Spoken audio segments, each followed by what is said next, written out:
Bonjour à tous. Du soleil, un sourire, un peu de nature.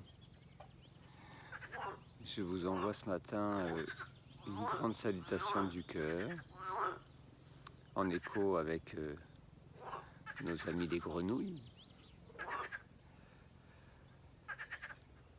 Je ne vais pas faire de commentaires sur l'actualité. En revanche, ce qui va être d'actualité, c'est d'éviter de se confiner dans sa tête. Parce que c'est le pire des confinements, celui-là. Il y a parfois pire que l'enfermement physique, c'est l'enfermement psychique.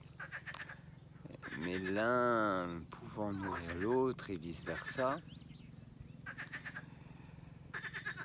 ça va être le moment de trouver en soi certaines pratiques. Oui, une forme de discipline, sinon de trouver justement dans les pratiques qui nous font du bien, du plaisir, avant tout du plaisir. De trouver dans ces pratiques un moyen de vraiment s'ancrer, de développer notre capacité à rester dans la confiance, à rester dans une belle énergie de vie, quand bien même l'extérieur nous contraindrait à la limiter. Et encore une fois, c'est avant tout la réponse en fait que l'on donne aux événements qui finalement finit par leur donner une teinte. Alors pour justement trouver en soi cet espace où puisse régner de la confiance, du plaisir, de la joie, une capacité à recharger nos piles intérieures, à garder notre boussole également intérieure orientée vers ce qui nous fait du bien, vers ce qui nous fait évoluer. Et d'autant plus important que les temps nous invitent franchement à nous positionner plus que jamais sur ce que l'on veut nourrir, sur ce que l'on veut créer dans notre existence. C'est tous ces longs mois nous invitent à justement à une ouverture, alors même que l'ambiance, l'actualité est à l'enfermement, à la coupure de lien avec les autres. Donc il est nécessaire à la fois de maintenir du lien avec les autres, mais surtout de développer du lien avec soi-même, car c'est à partir de ce lien avec soi-même que l'on peut le plus, finalement, se relier aux autres, se relier au monde, mais sans se perdre, sans se laisser happer par des énergies qui sont parfois très involutives, et au contraire nous orienter vers la vie qui, elle, est évolution, et elle est ouverture. S'il y a bien une chose qui ne change pas, c'est que tout change en permanence, et que c'est ce changement qui est à la base même de la vie et de la création.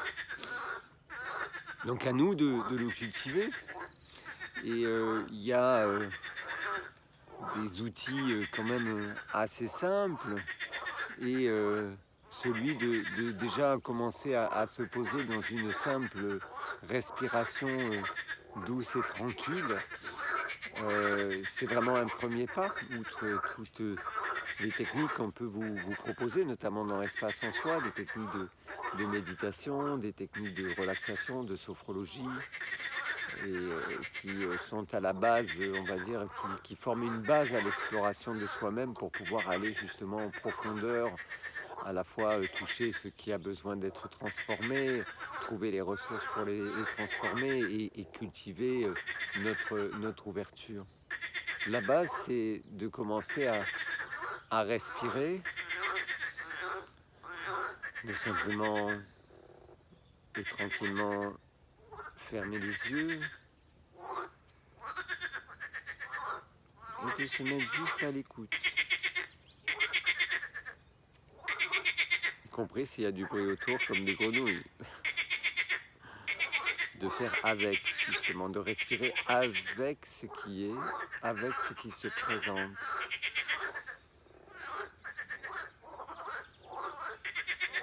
Avec le silence, avec peut-être le bruit environnant, avec mon silence intérieur, avec mon bruit intérieur, celui de mes pensées. Plus je voudrais arrêter le flot des pensées, plus je penserai, et finalement, moins je cultiverai la paix. En tout cas, je ne lui laisse pas de possibilité, si simplement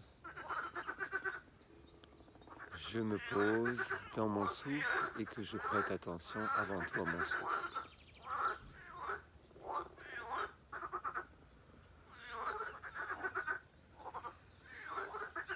Dans une respiration simple et tranquille.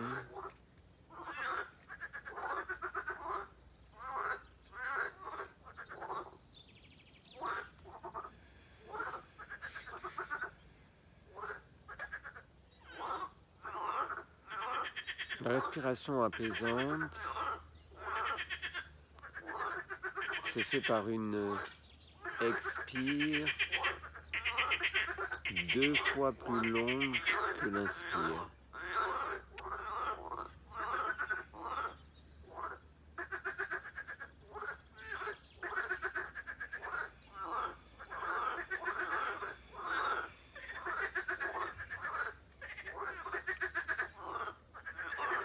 Et vous pouvez tout aussi bien inspirer par le nez, expirer par le nez ou par la flûte de la bouche, comme si vous teniez une petite paille. Et à l'inspire, par exemple en respiration simple abdominale, je laisse le ventre se gonfler, mon ventre se gonfle, s'ouvre, se remplit comme une baudruche de tout ce bon air, de toute cette belle énergie de vie qui m'entoure. Et j'expire, et le ventre se relâche. À l'inspire, dans l'intention, je me remplis d'énergie vitale. Et à l'expire, je laisse tout le haut du corps se déposer. Je laisse la tête se déposer sur mes cervicales. Je laisse les yeux se déposer dans les orbites, les paupières, les joues, la bouche. La langue dans la bouche se dépose. Les épaules se déposent. Les bras au bout des épaules se déposent jusque dans les mains et au bout des doigts. Tandis que je respire, tout le haut de mon corps se dépose sur la base, sur mon socle, sur mon sacrum, assis sur ma chaise, mon coussin, mon fauteuil. Jusqu'au contact de mes pieds sur le sol, de mes pieds à plat ou de la tranche de mes pieds, selon comment je suis assis. Et en toute sécurité, je me laisse me déposer à l'intérieur de moi-même, en contact avec la terre, d'où je puise cette énergie de vie à chaque inspire et dans l'intention. Je peux accompagner cet inspire de, par exemple, j'inspire la vitalité, j'inspire la vitalité, j'inspire la vitalité,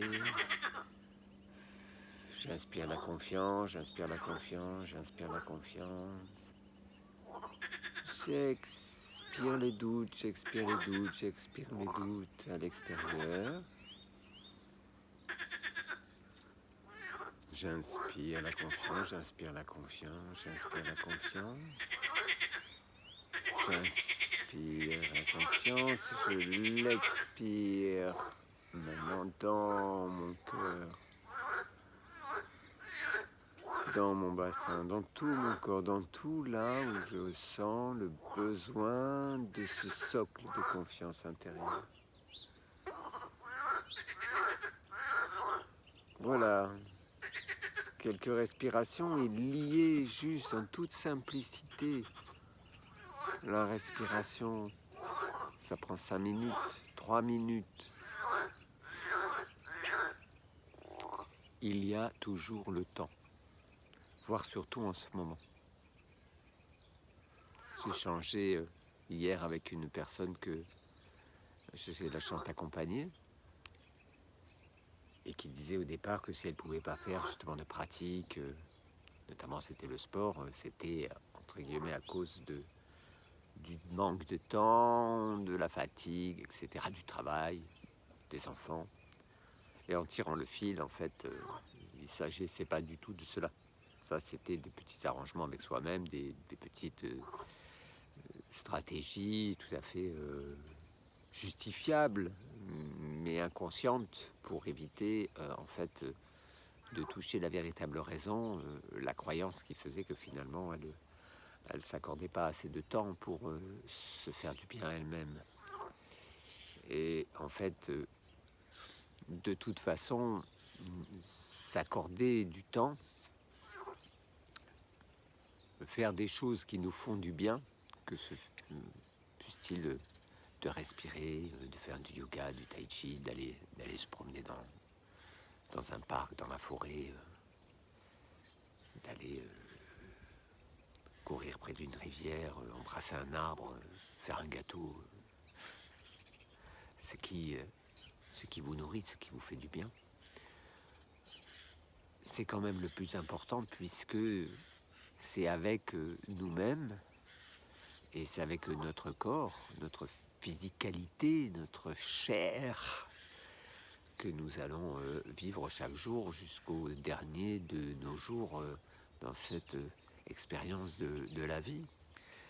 Et que ne pas prendre soin de soi, c'est donc ne pas se donner toutes les chances finalement de vivre pleinement cette existence.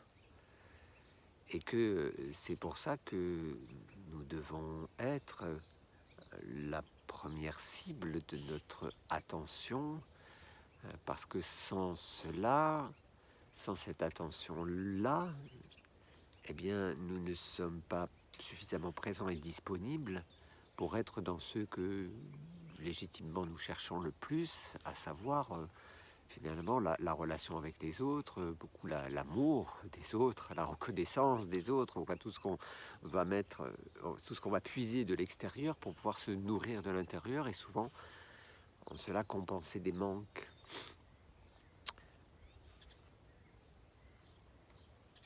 Or, c'est peut-être à l'intérieur que cette richesse se trouve et qu'à partir de cette richesse-là, de cette richesse que l'on retrouve en soi, justement, on devient une infinie source de partage. Et qu'on ne peut pas demander aux autres quelque chose qu'on ne s'accorde pas soi-même. C'est difficile de demander aux autres leur reconnaissance, leur attention, leur amour, si nous ne nous accordons pas la même chose, ou si nous accordons aux autres ce que nous souhaiterions pour nous, mais dans le but inconscient d'avoir ce retour. C'est tout à fait légitime, hein, c'est humain, je ne suis pas en train de dire c'est bien, c'est mal, mais de voir que en fait cette relation, ce lien, il est un peu comme la respiration, c'est-à-dire que à la fois je prends de la nature quelque chose qui est cet oxygène, cet air vital, et je redonne quelque chose qui va aussi servir cette nature et sans lequel il ne peut pas y avoir de vie. Et que donc tout cela est une question de flux et qu'il faut bien que ce soit une circulation qui aille du dedans au dehors et que finalement ce qui est dedans et qui est dehors est absolument la même chose et que ce que nous cherchons dans la relation à l'extérieur se trouve en fait à l'intérieur et que de même nos relations sont un peu le reflet de ce qui se passe en nous. la projection de ce qui se passe en nous. Et donc tout cela peut vous sembler un petit peu mental. Et donc pour démentaliser, juste de refaire en fait cette expérience du souffle pour en nourrir finalement à la fois votre vitalité, votre énergie de vie au quotidien, et aussi dans cette idée que en fait cette vitalité est quelque chose qui est à la base de la vie, à savoir justement le lien, la relation, le partage et l'échange. Donc je vous souhaite aujourd'hui un beau partage avec la vie. À bientôt.